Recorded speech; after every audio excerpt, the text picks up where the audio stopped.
అందరికీ నమస్కారం. మీ బొజ్జల సుధీర్ రెడ్డి. మరి ఈరోజు చూస్తుంటే సిగ్గు లేకుండా శరం లేకుండా స్వామివారికి అన్యాయం చేసి ఈరోజు ఏదో పెద్ద ఆయన ఉద్ధరించడానికి వస్తున్నట్టు జగన్మోహన్ రెడ్డి గారు ఈరోజు ఏ మొహం పెట్టుకొని మరి తిరుమలకు వస్తున్నారో నాకు అర్థం కావట్లే.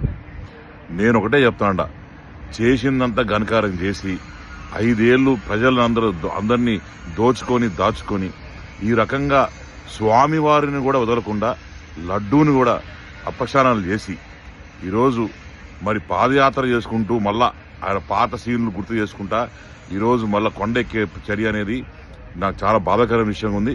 ఇలాంటి మనుషుల్ని కొండ చుట్టుపక్కల కూడా రానికుండా చేయాలని చెప్పి మరి నేను మా ప్రజల్ని పిలుపునిస్తా ఉన్నాను.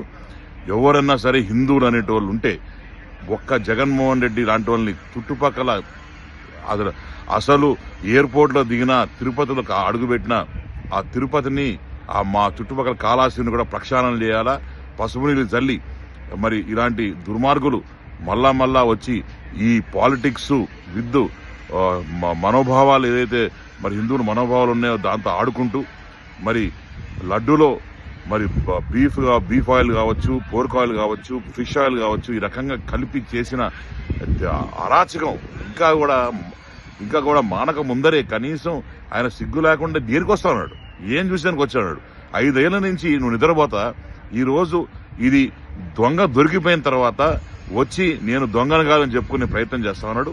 నేను ప్రతి ఒక్కరిని పిలుపునిస్తున్నాను, ప్రతి అడుగున జగన్మోహన్ రెడ్డిని ఆపండి, జగన్మోహన్ రెడ్డిని తిరుమల పోకుండా చెయ్యండి.